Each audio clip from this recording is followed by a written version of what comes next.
Halo, selamat siang semuanya. Pada pertemuan 10 kali ini, kita akan membahas mengenai yang namanya dinamika kelompok. Seperti biasa, silakan dicatat untuk poin-poin yang paling penting apa saja. Kemudian kalau misalnya ada yang kurang dipahami, nanti bisa ditanya di ruang kelas. Kita mulai untuk yang pertama. Di sini akan ada pembahasan yaitu 3 asas dinamika kelompok. Jadi dalam sebuah dinamika kelompok yang pertama itu pasti akan dibahas mengenai yang namanya apa sih yang menjadi kesetaraan atau kesederajatan ketika kita dalam sebuah kelompok. Yang kedua ada kerjasama atau kebersamaan. Yang ketiga ada spontanitas, know and hear. Itu yang paling penting. Oke, apa saja nih yang menjadi 3 asas dinamika kelompok ini? Mari kita bahas dulu apa sih sebetulnya dinamika kelompok. Dinamika kelompok adalah suatu hubungan sebab akibat yang membentuk kelompok dan proses di dalam kelompok tersebut. Jadi kalau misalnya kalian berada di ruang kelas, ada satu kelas, kemudian terjadi komunikasi melebihi dari 3 orang. Nah, di dalamnya tuh pasti ada yang namanya satu tukar pendapat, 2 saling berargumentasi dan lain sebagainya. Nah, inilah yang dinamakan sebagai dinamika kelompok, karena ada sebab akibat yang membentuk proses di dalamnya gitu ya. Kalau misalnya kita berkomunikasi dengan salah satu orang yang ada di kelompoknya, maka otomatis itu akan mempengaruhi bagaimana komunikasi yang ada di kelompoknya. Seperti itu. Jadi bagaimana dia ada pengaruh ada bagaimana dia berperan atau berpengaruh terhadap proses komunikasi yang ada di kelompoknya. Nah, tadi di awal disampaikan ada 3 asas dinamika kelompok, kesetaraan, grup, dan agregat ya. Oke, apa sih yang disebut dengan 3 asas dinamika kelompok ini? Perlu dipahami bahwa ketika seseorang berada dalam sebuah kelompok, dia ingin mendapatkan yang namanya kesetaraan. Nah, kesetaraan ini tuh seperti apa? Kesetaraan ini tuh dalam artian orang ini berharap ketika berada dalam sebuah kelompok, tidak ada orang yang, merasa jauh lebih tinggi gitu ya, entah, lebih tinggi itu di sini, jabatan, biasanya juga, gaya hidup, atau misalnya cara berbicara dan lain sebagainya, karena itu akan mempengaruhi si komunikasi ke depannya. Nah, kedua ada yang disebut dengan grup ya. Jadi, tadi kalau ini ada kerjasama atau grup, nah si grup ini tuh, lebih kepada bagaimana, dalam sebuah kelompok, itu kita bisa, bekerja sama satu sama lain. Bayangkan kalau misalnya kayak sekarang aja kalian ngerjain tugas gitu ya, terus ada satu orang yang nggak ngerjain sama sekali, berarti kan tidak ada kerjasamanya. Berarti dia tidak ada dalam sebuah grup, tapi dia ingin menjadi bagian dari grup. Nah, kalau misalnya itu terjadi, apakah tetap dikatakan sebuah kelompok? Betul, itu tetap diadakan sebuah kelompok atau, tetap disebut sebagai sebuah grup. Tapi balik lagi, grup ini bisa menjadi hancur atau rusak jika tidak ada kebersamaan di dalamnya atau tidak ada kerjasama di dalamnya. Nah, kemudian yang ketiga adalah agregat atau spontanitas, new and hair. Jadi kalau misalnya dalam sebuah kelompok itu tuh lebih suka kalau misalnya segala sesuatu itu serba mendadak gitu ya, atau misalnya serba mepet dan lain sebagainya. Alasannya kenapa? Oh, kita jauh lebih cepat mikir, Bu, atau misalnya agregat itu bisa jadi, orang akan terdesak, dalam kondisi yang sempit. Dalam artian kalau misalnya itu mendadak, itu mendesak, maka otomatis rata-rata sih, bisa cepat mikir gitu ya. Beda kalau misalnya, kondisinya justru, tidak mendadak dikasih waktu spare lama gitu ya, nah itu belum dikerjain. Ini contoh nih aja tugas Ibu nih, Ibu nggak yakin deh kalian udah beneran ngerjain atau belum ya.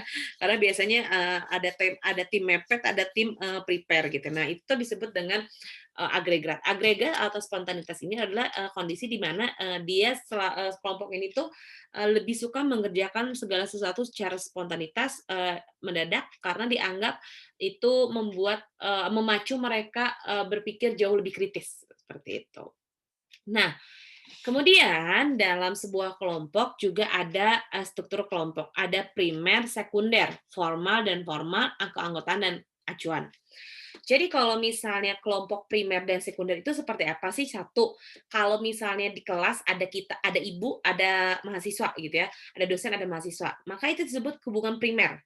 Akan terus ketemu setiap hari Rabu jam sekian, terus-terusan.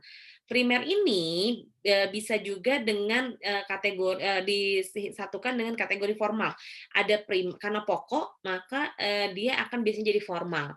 Karena kenapa, menjadi formal? Kalau menjadi formal itu alasannya karena ada struktur-struktur, organisasi di dalamnya, yang ngebuat, batas atau line antara, eee, dosen dan mahasiswa misalnya seperti itu. Makanya ada primer dan, sekunder atau formal dan informal.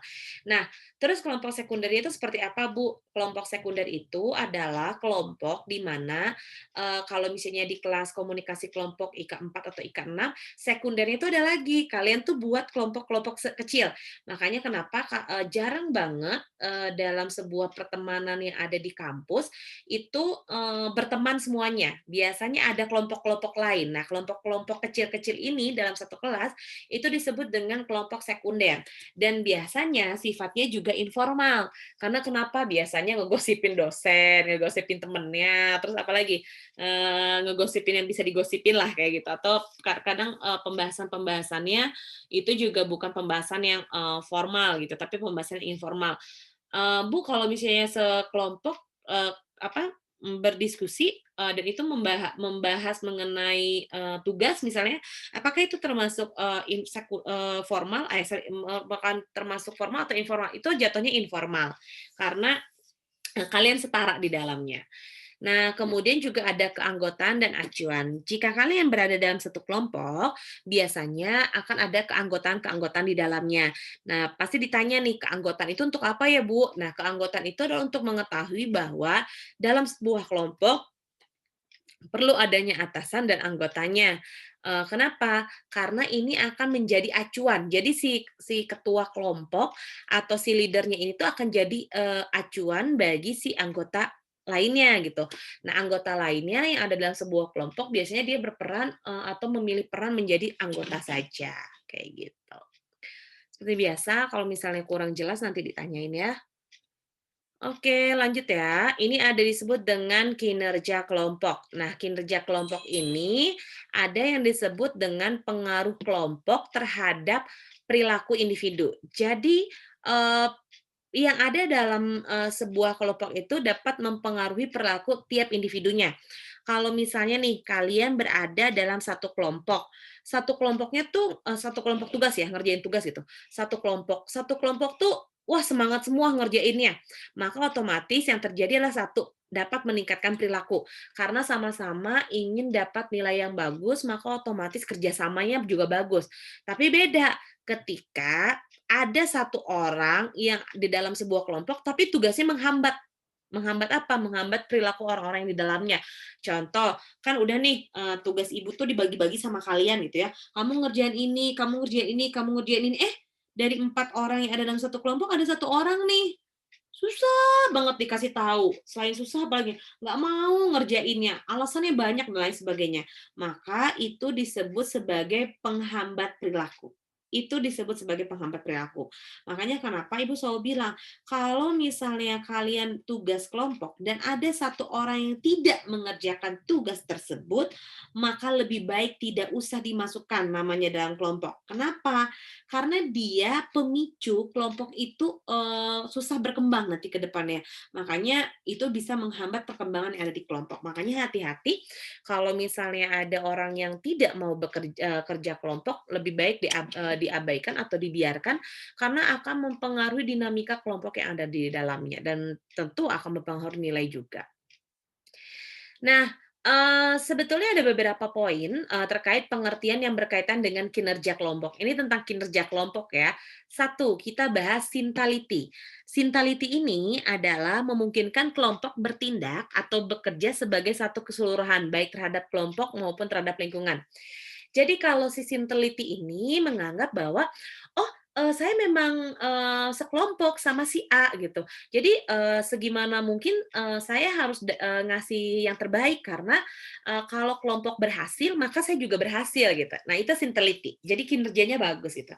Ada orang yang sintelitinya rendah gitu, jadi pas dibagiin tugas kelompok, "Ah, selalu lah, aku malah nanti ditulisin namanya, atau nanti ajalah, selalu bikin alasan aja, aku sibuk, aku internetnya bermasalah." Aku apalagi banyak lah alasan-alasan yang pada akhirnya itu merugikan teman-teman sekelompoknya dan kalian, membuat banyak alasan-alasan supaya ya tadi, tidak usah mengerjakan tugasnya, seperti itu. Itu sinteliti. Nah, ada yang disebut dengan sinergi kelompok. Kalau sinergi kelompok ini apa ya? Sinergi kelompok ini adalah tingkat derajat atau total energi dari setiap individu yang dibawa dalam kelompok, yang digunakan untuk melaksanakan tujuan-tujuan kelompok. Eee, Coba ya, ini Ibu minta kalian evaluasi diri masing-masing gitu ya. Senang nggak rasanya ketika kalian bekerja, kelompok dengan orang-orang yang ritme bekerjanya sama, antusias kerjanya sama, terus saling ngingetin satu sama lain gitu. Meskipun dari dosennya nilainya kecil, tapi punya kepuasan tersendiri. Karena kenapa? Sama-sama ngerjain. Beda dengan orang yang kalau misalnya dia dalam sebuah kelompok, diajakin, rapat kelompok, nggak respon. Ditanyain di grup, nggak respon. Ditanyain, "Bagian kamu udah selesai belum?" Nggak respon. Maka otomatis energinya jadi jelek. Misal ada satu kelompok 4 orang, satu orang ini bikin rusak kelompok, 3 orangnya semangat. Gara-gara satu orang ini, itu akan melemahkan, akan melemahkan energi para anggota kelompok lainnya. Karena kenapa? 3 orang lainnya itu merasa kecewa, nanti nilainya tidak akan bagus. Karena kenapa? Gara-gara satu orang ini. Makanya sinergi itu betul-betul perlu secara keseluruhan, seperti itu. Nah, ada yang disebut dengan a sense of belongings. Sense of belongings itu adalah rasa kepemilikan terhadap sebuah kelompok gitu ya. Bila individu senang dan bangga terhadap satu kelompok, berarti belongingness-nya memang besar atau tinggi. Misal kayak gini, eee, ada waktu dulu ya, satu kelompok, satu orang ini telat gitu ya, teman sekelompoknya bilang kayak gini, "Bu, maaf kalau gitu kami boleh nggak undur di kelas berikutnya karena ada teman kami satu orang nggak masuk, telat, sehingga, belum bisa masuk yang kelas sekarang, kita boleh nyusul nggak di kelas berikutnya? Kita nggak apa-apa ikut kelas lain aja." Nah, itu artinya dia punya sense of belongings-nya tinggi. Walaupun satu orang ini berkendala, satu orang ini punya masalah, tapi di-backup sama teman-teman lainnya gitu. Karena kenapa? Dia merasa bahwa, "Oh, kita kan kerja bareng, kita kerja kelompok dan lain sebagainya, jadi kita harus sama-sama." Nah, sense of belongings ini biasanya terjadi kepada orang-orang yang memang punya, tingkat kesepahaman yang sama di kelompok tersebut. Tingkat kesepahaman itu seperti apa, Bu? Tingkat kesepahaman itu tuh sama-sama, saling mengerti anggota kelompoknya, terus sama-sama udah ngerjain bareng-bareng tugasnya. Nah, jadi ketika ada satu orang nggak masuk tuh sayang gitu. Beda kalau misalnya dia nggak pernah masuk gitu ya, kalau nggak pernah masuk mah pasti dibiarin. Nah, terus selanjutnya ada cohesiveness. Nah, cohesiveness ini seperti apa sih? Cohesive ini merupakan karakteristik kelompok di mana terdapat ikatan yang erat dan perasaan yang membuat orang bersatu dalam kelompok dan merasa lebih dekat dengan orang di dalam kelompoknya. Kohesivitas itu disebut bahasa sederhananya adalah kekuatan kelompok. Semakin, bagus komunikasi yang terjadi dalam kelompoknya, maka biasanya kohesivitasnya tinggi. Tapi kalau misalnya dalam sebuah kelompok, satu sama lain tidak saling peduli, cuek, masa bodoh, maka kohesivitasnya rendah. Kalau misalnya kohesivitasnya rendah, maka otomatis itu bisa, apa ya, kalau kohesivitasnya rendah tuh maka otomatis, si kelompoknya bisa cepat hancur atau cepat bubar biasa seperti itu. Bahkan musuhan sih bisa jadi. Nah, selanjutnya ada kondisi-kondisi kohesi. Nah, kondisi kohesi ini seperti apa? Kondisi kohesi ini tuh, sifatnya subjektif ya, tidak objektif. Kenapa dikategorikan subjektif? Karena tiap orang merasakan berbeda pandangannya atau penilaiannya ketika dia ada dalam sebuah kelompok. Misal, kalian sekelompok satu kelas nih sama ibu, mungkin, 40% suka dengan gaya mengajarnya ibu, bisa jadi 60%-nya nggak suka gitu. Karena kenapa? Ya subjektivitas orang tersebut menilainya seperti apa, kayak gitu. Nah, biasanya sih, ini terjadi, dalam sebuah kelompok tertentu. Nah, terus ada 3 makna mengenai kohesivitas kelompok. Satu, perlu adanya ketertarikan dulu. Kenapa perlu ada ketertarikan? Kalau misalnya ada ketertarikan satu sama lain, maka otomatis orang itu akan senang berada dalam kelompok tersebut. Tapi kalau misalnya nggak ada ketertarikan, dia tuh akan cuek, masa bodoh gitu, ya udahlah nggak apa-apa, santai aja." Nah gitu. Jadi satu, dia harus tertarik dulu gitu ya. Sama kalau kayak kita beli barang kan biasanya kita, tertarik dulu, atau misalnya kita ikut komunitas, kita tertarik dulu. Yang kedua ada moral dan tingkatan motivasi anggota kelompok. Nah, motivasi dan moral ini tuh lebih kepada kira-kira kalau misalnya dia dalam sebuah kelompok, apa ya motivasi dia ikut sebuah kelompok, untuk apa ya gitu. Nah, motivasi ini tuh harus clear. Kalau motivasinya sama dengan rasa ketertarikannya, maka dia kohesivitasnya atau tingkat loyalitas terhadap kelompoknya akan tinggi. Begitupun sebaliknya. Yang ketiga, koordinasi dan kerjasama antar anggota kelompok. Nah, ini sering banget terjadi dan sering banget miskom. Karena kenapa? Misal nih, si A mikir, oh nggak bisa, kita tuh harus seperti ini komunikasinya supaya bisa A, B, C, D, dan lain sebagainya. Sehingga memang tingkat tingkat kohesivitasnya bisa rendah gitu. Tapi kalau misalnya kerjasamanya bagus, komunikasinya bagus, maka koordinasinya bagus, kohesivitasnya biasanya akan semakin tinggi. Nah, terus bagaimana nih faktor-faktor yang dapat menciptakan atau meningkatkan kohesivitas? Yang pertama, sejumlah usaha diperlukan untuk masuk ke sebuah kelompok. Jadi, pastikan ketika seseorang mau masuk ke dalam sebuah kelompok, harus ada usaha yang besar untuk masuk ke dalam kelompok tersebut. Nah, ini yang pasti jadi pertanyaan. Usaha besar itu seperti apa ya? Usaha yang besar itu adalah usaha bagaimana, kita menjadi bagian dari anggota kelompok tersebut gitu. Jadi misalnya kita ikut tes atau misalnya kita, selain ikut tes tuh biasanya kita ikut wawancara dan lain sebagainya. Terus makin besar kelompoknya, makin rata-rata makin antusias kita. Tapi makin sedikit juga, kontribusi kita terhadap kelompoknya. Tapi kalau misalnya makin kecil kelompoknya, antusiasnya bisa jadi rendah, "Kok sedikit ya kelompoknya?" Tapi efektivitasnya bisa jauh lebih besar, gitu.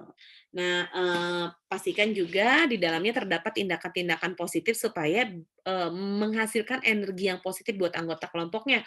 Bayangkan kalau misalnya kalian dalam sebuah kelompok, satu orang itu ngomongin orang terus hobinya.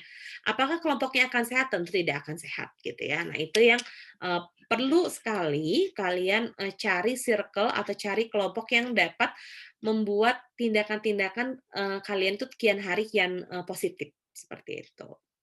Nah, terus apa aja nih yang menarik, faktor yang menarik individu ke dalam kelompok? Gibson mengatakan, sebetulnya ada beberapa ya, ada 5. Satu, harus tahu dulu nih tujuan kelompoknya apa, saling mengisi dan spesifikasinya jelas. Biasanya orang masuk ke dalam sebuah kelompok, itu harus tahu dulu nih, minimal tuh job desk-nya saya ngapain sih gitu, saya dapat apa sih masuk ke dalam sebuah kelompok ini. Nah, jadi makanya dikatakan tujuannya harus jelas gitu ya.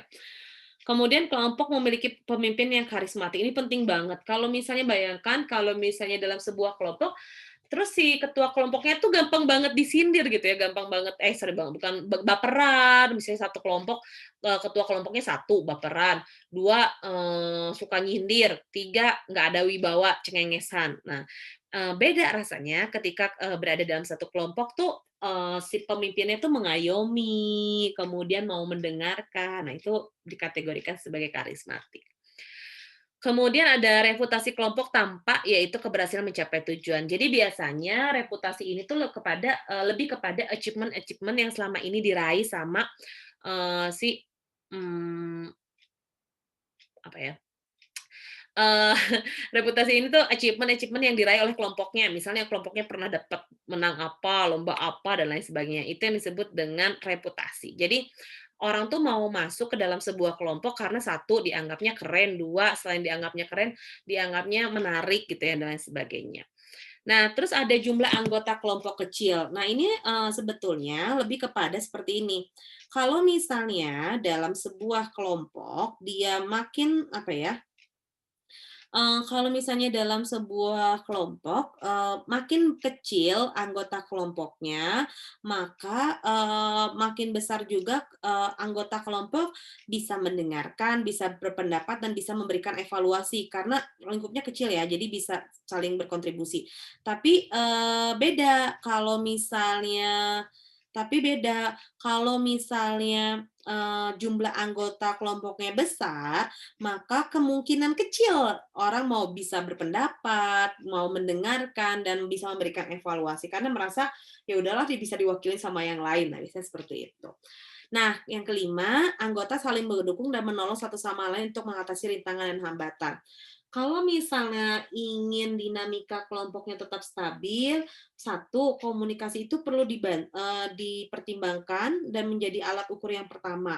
Yang kedua adalah bagaimana kita bisa, membantu teman sekelompoknya atau teman satu kelompoknya yang mengalami kesulitan. Misal dia mengalami kesulitan A, nah gimana nih cara kita mengatasinya atau bagaimana cara kita mengantisipasinya supaya itu tidak akan berdampak kepada, kelompok, yang sedang dijalankan secara bersama, gitu. Itu menurut Gibson. Catworth dan Zender mengatakan, satu, sama ya tadi, harus ada daya tarik anggotanya, jadi harus sama-sama daya tarik ini bisa, dimulai dari satu, saling mengenal satu sama lain anggota kelompoknya, punya hobi yang sama, tujuan yang sama, pembahasan-pembahasan atau topik-topik yang sama, gitu. Nah, yang ketiga, ada keserupaan atau kemiripan anggota kelompok dengan diri. Nah, keserupaan atau kemiripan anggota kelompok dengan diri ini adalah lebih kepada bagaimana, si anggota ini tuh mendapatkan role model dalam kelompoknya. Contoh kayak, "Ih, iya kok kamu sama ya, hobinya kayak saya juga kayak gitu kok hobinya." Nah, itu disebut sebagai keserupaan atau kemiripan keanggotaan kelompok dengan dirinya, gitu. Punya hobi yang sama misalnya atau punya kejadian atau kondisi yang sama, gitu.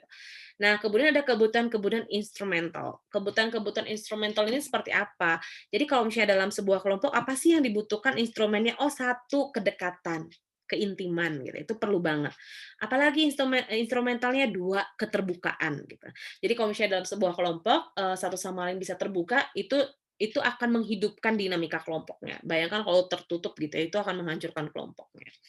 Terus selain itu, selain keterbukaan ada lagi mengenai, apa ya, saling memahami satu sama lain sih, itu paling penting ya, saling memahami satu sama lain tuh yang tadi Ibu bilang, kalau misalnya ada tugas apa, kesulitan dibantuin, tapi yang dibantuin jangan merasa, apa, memanfaatkan ya, tapi justru, itu membuat, si kohesivitasnya makin kuat, seperti itu. Oke. Nah, ini ada konsekuensi-konsekuensi kohesi. Selain berdampak positif, ada juga nih dampak negatif dari kohesi yang terlalu kuat ternyata. Satu, bisa adanya groupthink.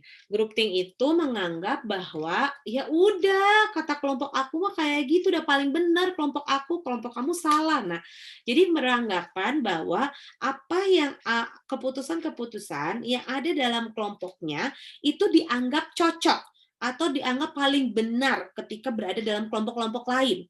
Padahal bisa jadi itu hanya grouping, itu pemikirannya dia aja gitu, pemikiran kelompoknya, bukan pemikiran secara individu gitu. Sorry, bukan, pemikiran secara global, tapi pemikiran pure hanya pemikiran menurut versinya dia. Nah, terus ada yang disebut dengan deindividuasi. Nah, deindividuasi ini seperti apa? Deindividuasi ini akan mengakibatkan semakin kuat kohesivitas, semakin dia beranggapan tidak butuh orang lain, dia bisa sendiri karena dia yakin bahwa anggota kelompoknya yang akan membantu. Jadi dia tidak mau terbuka selain ke anggota kelompoknya. Itu yang disebut dengan deindividuasi gitu ya. Kemudian ada tekanan ke arah keseragaman atau konformitas. Jadi kalau misalnya, apa, kohesi ini makin kuat gitu ya, tidak bisa mengimbangi, maka dia akan beranggapan bahwa, "Oh, hari ini pakai baju biru ya, semua wajib biru." Itu tuh nggak sadar gitu ya. Atau misalnya, cara duduk, cara makan, cara bicara itu nyaris pasti mirip. Kata-kata, kosakata yang dipakai itu juga pasti mirip, karena nah itu yang bisa menjadi akibat negatif. Mending kalau misalnya kita bisa mengimbangi. Ketika kita tidak bisa mengimbangi akan, menyebabkan stres, yang cukup berat kepada, orang yang mengalami, kondisi, eee, dampak dari kohesi yang negatif ini, kayak gitu. Nah, ada beberapa norma, dalam kelompok, dan konformitas. Nah, norma ini tuh, diterima oleh anggota kelompok lainnya sebagai sistem. Yang pertama, apa sih sebetulnya norma dan konformitas? Jadi, norma ini adalah pedoman-pedoman yang mengatur sikap dan perilaku atau perbuatan anggota kelompok. Jadi, kelompok merupakan norma relatif yang tidak tetap. Biasanya norma itu akan ditentukan dengan siapa kalian berhadapan atau dengan siapa kalian sekelompok. Contoh, kalau misalnya di ruang kelas kan kalian sekelompoknya sama ibu. Kalau misalnya berada dalam kelompok yang sama dengan ibu, mungkin nggak ketika kalian berkomunikasi mengeluarkan kata-kata kancing coplok, kemudian juga misalnya kalian berkata aing maneh kalau orang Sunda atau orang Jakarta gue lu. Apakah berbicara seperti itu masuk ke dalam norma yang bisa diterima oleh kelompoknya? Tentu tidak, gitu, karena dianggapnya tidak sopan. Beda kalau kata-kata tadi itu digunakan oleh kalian terhadap teman sebaya, gitu, teman sesama, maka otomatis itu dianggap jadi normal, gitu ya, atau tidak apa-apa. Nah, ada yang disebut dengan si konformitas ini. Nah, terus konformitas ini apa? Konformitas ini adalah suatu perubahan tingkah laku atau keyakinan sebagai hasil dari tekanan dalam suatu kelompok, baik yang dirasakan secara nyata maupun dalam bayangan. Konformitas ini lebih kepada tingkah laku yang memang dimunculkan karena dia merasa tertekan. Contoh dalam satu kelas, oh kalian bikin konspirasi satu kelompok, tersendiri gitu ya, 20 orang gitu, mau mengkonspirasi cara ngajarnya Bu Sifat. Nah, maka kan, bisa jadi konformitas itu dilakukan karena ada tekanan. Tekanan kenapa? Oh dianggap tugasnya misal terlalu susah, 2 terlalu disiplin dan lain sebagainya, sehingga mengakibatkan kalian sulit untuk, apa ya, untuk meyakini kembali gitu ya, apa yang, dilakukan. Nah itu, adanya tekanan-tekanan yang ada dalam kelompok tersebut, ya bisa jadi cuman dibayangin aja. Nah, apa saja sih yang menjadi faktor yang mempengaruhi konformitas? Satu, ada pengaruh normatif. Pengaruh normatif sama ya kayak tadi normatif influence. Jadi kalau misalnya kalian ngefans sama siapapun, sekarang apalagi ada istilah yang namanya influencer katanya. Nah, ini adalah, bagaimana cara kita mempengaruhi norma-norma atau aturan-aturan yang tidak tertulis ini, menjadi, satu apa ya, satu kebajikan atau si norma-norma ini tuh dianggap menjadi ya satu kebajikan sih, satu kebajikan yang bisa diterapkan ke halayak ramai yang ada dalam sebuah, kelompoknya. Misalnya kayak ada kelompok yang wajib banget ngucapin selamat pagi, selamat siang, nah itu wajib banget. Nah itu kan norma-normanya tidak tertulis ya, tapi bisa jadi nanti, menjadi, satu konformitas. Nah, ada yang disebut dengan pengaruh informasi atau informational influence. Nah, informational influence ini adalah bayangkan ya sekarang kan lah banyak banget influencer-influencer ya, mau yang ada di YouTube, Instagram, dan lain sebagainya. Informational influence, pengaruh informasi ini tuh lebih kepada, kalau kita orang yang berpengaruh, bagaimana cara kita memberikan konten-konten yang mengedukasi atau yang informatif. Bayangkan kalau informasi-informasinya satu, tidak edukatif sama sekali, maka apa yang akan terjadi? Yang akan terjadi adalah pencontohan-pencontohan dari para influencer yang salah dan diikuti oleh siapa? Tentu akan diikuti oleh anak-anak gitu ya, apalagi anak-anak sekarang sudah pakai gadget. Nah, begitupun dengan kelompok gitu, dulu kan ada ya pengaruh, informasinya, geng sosialitanya Nia Ramadan itu apa namanya? Adalah ya, Girl Squad. Nah, Girl Squad itu adalah pengaruh informasi. Nah, interpersonal influence seperti apa? Interpersonal influence itu adalah yang disampaikan oleh satu individu. Jadi kayak kemarin tuh mau di Ayunda, dapat S2 2 gelar sekaligus dari Stanford University, otomatis itu masuk ke interpersonal influence. Kenapa masuk ke dalam interpersonal influence? Karena dianggap dengan kemampuan interpersonalnya, karena dianggap dengan kemampuan interpersonalnya ini tuh bisa mempengaruhi atau memotivasi orang-orang yang ada di luar sana. Jadi standarnya itu pasti kalau pengen yang spesial, satu cantik, dua pinter gitu ya, tinggi, putih, ya, hal-hal seperti itu disebut dengan interpersonal influence, pengaruh seseorang gitu ya. Nah, kemudian ada yang disebut dengan perilaku fungsional atau peran individu dalam pada situasi tertentu. Jadi di sini tuh ada sekitar dua ya, ada sekitar ada tiga bentuk peran, ada menurut McDavid dan Harari. Nah, yang pertama ada yang disebut dengan enacted role. Apa sih yang disebut dengan enacted role? Enacted role adalah peran yang dijalankan. Jadi, setiap orang kalau misalnya berada dalam satu kelompok, pasti dia akan mengambil peran. Mau dia perannya jadi yang cuek-cuek aja gitu ya, atau peran yang paling care sama anggota kelompoknya, atau peran yang paling galak dan judes, atau peran yang suka julid, atau peran apa lagi? Wah, banyak ya. Nah, itu disebut sebagai enacted role. Enacted role adalah peran yang dijalankan. Jadi dalam satu kelompok harus jelas nih peran apa yang dia jalankan. Itu disebut dengan enacted role. And then how about the prescribed role? Nah, prescribed role ini adalah peran yang dianjurkan. Jadi misal dalam satu kelompok, dalam satu kelas terdapat orang-orang yang apa ya, orang-orang yang karismatik, kemudian leadership-nya bagus dan lain sebagainya, maka biasanya peran itu akan ditawarkan terhadap orang tersebut. Contoh namanya Budi. Budi, kamu tuh bagus cara komunikasinya sama teman-teman sekelas, kamu aja deh yang jadi ketua kelas, kayaknya lebih bagus deh, soalnya kamu bijaksana dan lain sebagainya. Nah, itu disebut sebagai prescribed role. Jadi, peran yang dianjurkan oleh anggota kelompok lainnya terhadap satu anggota kelompok yang ada dalam kelompok tersebut, kayak gitu. Nah, next ada yang disebut dengan perception roles. Nah, apa sih yang disebut dengan perception roles? Nah, perception roles ini adalah peran yang pengen kita persepsikan gitu ya. Nah, ini cukup menarik. Pesan yang ingin dipersepsikan itu seperti apa, Bu? Jadi kayak gini, kalian itu di kelompok pengen dikenal sebagai apa sih? 1, anak nakal. 2, anak baik. 3, anak rajin. 4, anak yang nurut-nurut aja atau apa gitu. Jadi perception roles itu lebih kepada kita ingin dinilai sebagai anggota kelompok seperti apa. Maka peran itu yang akan diambil. Saya pengen jadi orang paling galak dan tegas di kelompok ini. Ya, itu adalah perception roles ya. Semoga paham. Oke, ada metode pengukuran dinamika kelompok, ada observasi, metode observasi terstruktur, sosiometris, dan sosiogram. Kita mulai dulu ya. Yang pertama, apa sih yang disebut dengan observasi? Observasi ini sebetulnya mempelajari kelompok, sering mulai dengan observasi. Biasanya diamati dulu nih kelompoknya, direkam kegiatannya, dilihat, dan lain sebagainya.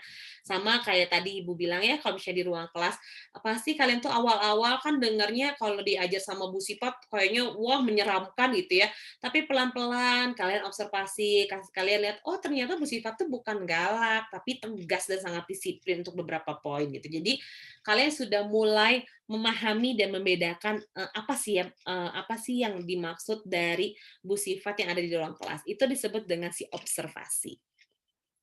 Nah, terus ada juga metode observasi terstruktur. Jadi metode observasi terstruktur ini adalah satu prosedur penelitiannya mengklasifikasikan terhadap anggota kelompok ke dalam kategori. Jadi dijelaskan gitu kira-kira siapa yang masuk klasifikasinya dalam anggota kelompok. Sama lah kalau misalnya kalian ikut dalam sebuah kelompok pasti kan diminta ngisi G-form ya biasanya. Nah, G-form inilah digunakan untuk mengklasifikasi. Kemudian ya misalnya ini psikolog dan lain sebagainya. Ini contoh ya, contohnya nggak akan Ibu jelaskan. Nah, kemudian ada tindakan self-report. Nah, self-report ini seperti apa? Ini adalah metode pertanyaan atau wawancara, bisa sikap, perasaan, dan lain sebagainya. Tindakan self-report ini biasanya akan kalian lakukan kepada kelompok yang kalian teliti. Nanti kan kalian tuh bakalan skripsi ya. Kalau skripsi itu ada yang wawancara, ada yang kuesioner. Nah, biasanya itu bukan ke individu, tapi individu tersebut mewakili kelompok siapa.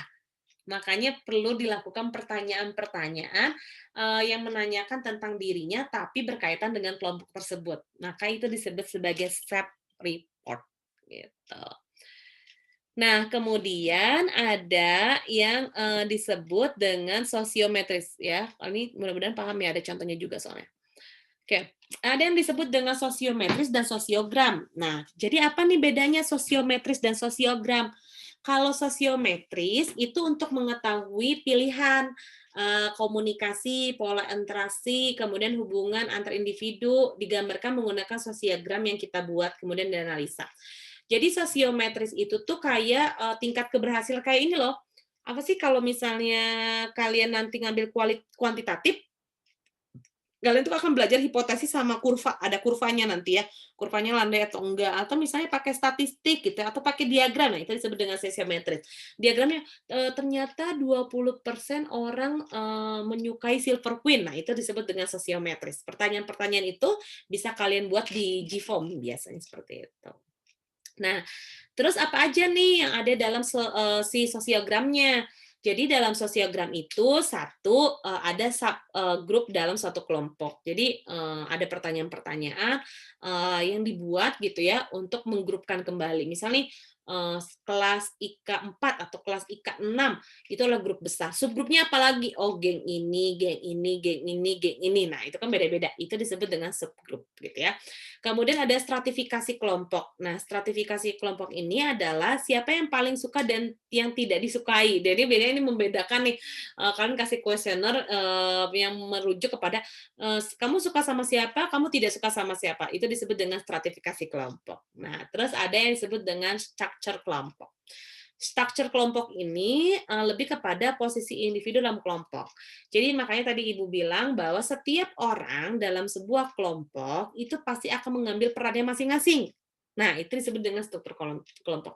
Apakah dia milih jadi anggota, apakah dia milih jadi pengurus, apakah dia memilih jadi opinion leader. Maka itu masuk ke dalam kategori struktur kelompok. Nah, sedangkan apa yang disebut dengan dinamika kelompok?